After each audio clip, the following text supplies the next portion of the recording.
বিশ্বকাপ ফুটবলের ফাইনালকে ঘিরে এবার আলোচনায় শুধু মাঠের লড়াই নয়, যোগ হয়েছে আন্তর্জাতিক রাজনীতিও। স্পেনের বিপক্ষে ফাইনালের আগে বর্তমান বিশ্ব চ্যাম্পিয়ন আর্জেন্টিনার প্রতি প্রকাশ্যে সমর্থন জানিয়েছেন ইসরায়েলের প্রধানমন্ত্রী বেনিয়ামিন নেতানিয়াহু।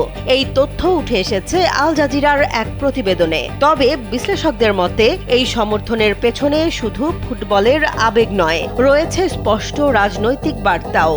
শনিবার ইসরায়েলে নিযুক্ত আর্জেন্টিনার রাষ্ট্রদূত শিমন অ্যাক্সেল ওয়াহনিশ বেনিয়ামিন নেতানিয়াহুর সঙ্গে সাক্ষাৎ করেন।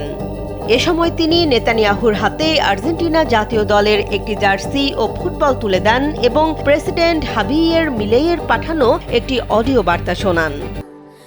স্যান্ডেলিনা সো, রূপচর্চায় আভিজাত্য। বার্তায় মিলেই তাকে আর্জেন্টিনার বন্ধু হিসেবে উল্লেখ করে সমর্থনের জন্য ধন্যবাদ জানান। জবাবে নেতানিয়াহু বলেন তিনি প্রকাশ্যেই আর্জেন্টিনাকে সমর্থন করছেন, আর তার বিশ্বাস ইসরায়েলের অধিকাংশ মানুষও আর্জেন্টিনার পক্ষেই রয়েছে। তিনি প্রেসিডেন্ট হাভিয়ের মিলেইয়ের নেতৃত্বের প্রশংসা করে বলেন, মিলেইয়ের নেতৃত্বে আর্জেন্টিনার বড় পরিবর্তন এসেছে এবং দুই দেশের সম্পর্ক আগের যে কোনো সময়ের তুলনায় আরও ঘনিষ্ঠ হয়েছে। সাম্প্রতিক সময়ে স্পেন গাজা ইস্যুতে ইসরায়েলের সমালোচনামূলক অবস্থান নিয়েছে। অন্যদিকে প্রেসিডেন্ট হাভিয়ের মিলেই ক্ষমতায় আসার পর থেকেই প্রকাশ্যে ইসরায়েলের প্রতি সমর্থন জানিয়ে আসছেন।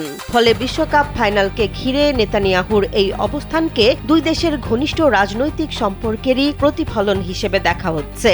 আজ 19 জুলাই নিউ ইয়র্কের নিউ জার্সি স্টেডিয়ামে বিশ্বকাপের ফাইনালে স্পেনের মুখোমুখি হবে বর্তমান চ্যাম্পিয়ন আর্জেন্টিনা। টানা দ্বিতীয়বারের মতো বিশ্বকাপ শিরোপা জয়ের লক্ষ্য নিয়েই মাঠে নামছে লিওনেল স্কালোনির দল।